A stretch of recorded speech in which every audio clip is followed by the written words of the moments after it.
बिस्मिल्लाहिर्रहमानिर्रहीम। दोस्तों, आज हम हदीस नंबर 15 से 21 तक को बयान करेंगे।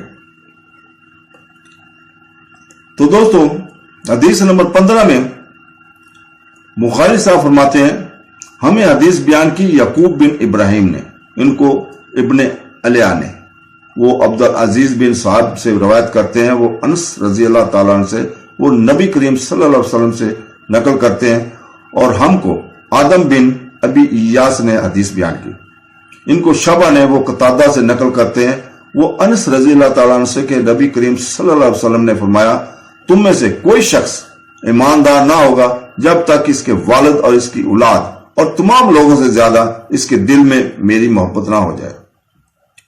तो दोस्तों, हदीस नंबर 16 में बुखारी साहब फरमाते हैं, हमें मोहम्मद बिन मसना ने यह हदीस बयान की। इनको अब्दुल वहाब शक्फी ने, इनको अय्यूब ने और लाला से रवायत करते हैं, वो अनस रजी अल्लाह ताला अन्हु से नकल है।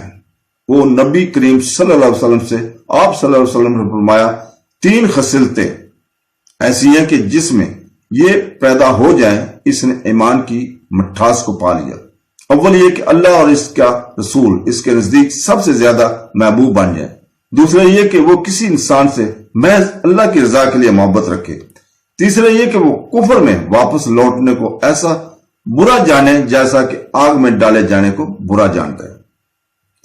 तो दोस्तों, हदीस नंबर 17 में बुखारी साहब फरमाते हैं, हमसे इस हदीस को अबू वलीद ने बयान किया। इनसे शोबा ने, इन्हें अब्दुल्ला बिन जबर ने खबर दी। वो कहते हैं कि हमने अनस बिन मालिक रजी अल्लाह ताला अन्हु से इनको सुना। मोहम्मद सल्लल्लाहु अलैहि वसल्लम से रवायत करते हैं कि आप सल्लल्लाहु अलैहि वसल्लम ने फरमाया, इंसार से मोहब्बत रखना ईमान की निशानी है और इंसार से कीना रखना नफाक की निशानी है। हदीस नंबर 18 में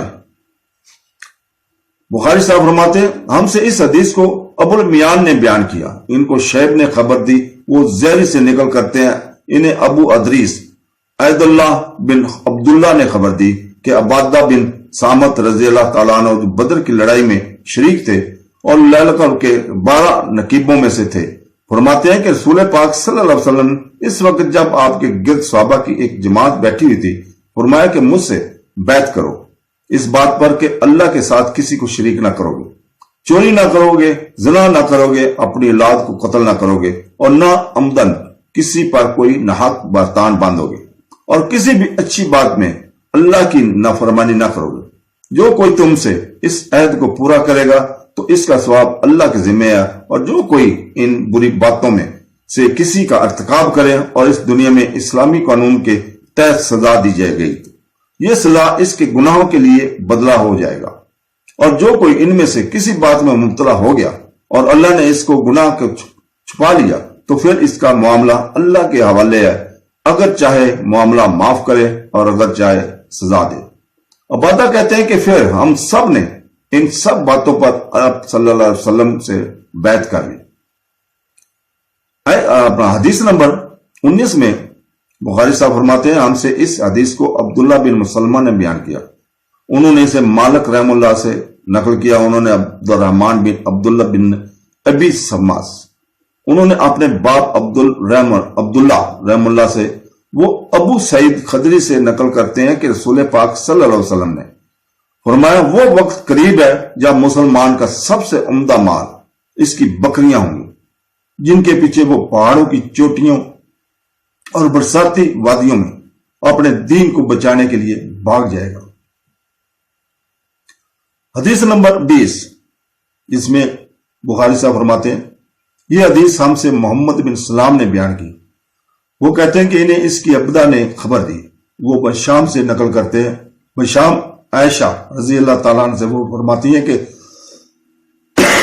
रसूल पाक सल्लल्लाहु अलैहि वसल्लम लोगों को किसी काम का हुक्म देते तो वो ऐसा ही काम होता जिसके करने की लोगों में ताकत होती। इस पर सहाबा रजी अल्लाह ने अर्ज किया कि या रसूलल्लाह, हम लोग तो आप जैसे नहीं है, आप तो मासूम है और आपकी अल्लाह पाक ने अगली पिछली सब लग़ज़ें माफ फरमा दी, इसलिए हमें अपने से कुछ ज्यादा इबादत करने का हुक्म फरमाया। ये सुनकर आप सल्लल्लाहु अलैहि वसल्लम नाराज हुए حتیٰ کہ خفگی آپ صلی اللہ علیہ وسلم کے چہرہ مبارک سے ظاہر ہونے لگی۔ پھر فرمایا کہ بے شک میں تم سب سے زیادہ اللہ سے ڈرتا ہوں اور تم سب سے زیادہ اسے جانتا ہوں، بس تم مجھ سے بڑھ کر عبادت نہیں کر سکتے۔ اسی طرح حدیث نمبر 21 میں بخاری صاحب فرماتے ہیں، اس حدیث کو ہم سے سلمان بن حرب نے بیان کیا، ان سے شعبہ بن وہ قتادہ سے روایت کرتے ہیں، وہ انس رضی اللہ تعالیٰ عنہ وہ نبی کریم صلی اللہ علیہ وسلم نقل کرتے ہیں کہ آپ صلی اللہ علیہ وسلم نے فرمایا، جس شخص میں یہ میں 3 باتیں ہوں گی وہ ایمان کا مزہ پالے گا۔ ایک یہ کہ وہ شخص جسے اللہ اور اس کا رسول ان کے ماضوا سے زیادہ عزیز ہوں، اور دوسرے یہ کہ جو کسی بندے سے میں اللہ ہی کے لیے محبت کرے، اور تیسری بات یہ کہ جسے اللہ نے کفر سے نجات دی ہو پھر دوبارہ کفر اختیار کرنے کو وہ ایسا برا سمجھے جیسے آگ میں گر جائے کو وہ برا جانتا ہے۔ تو دوستو، اللہ تعالیٰ ہمیں راہ راست پر چلنے کی توفیق عطا فرمائے، آمین ثم آمین۔ اللہ حافظ۔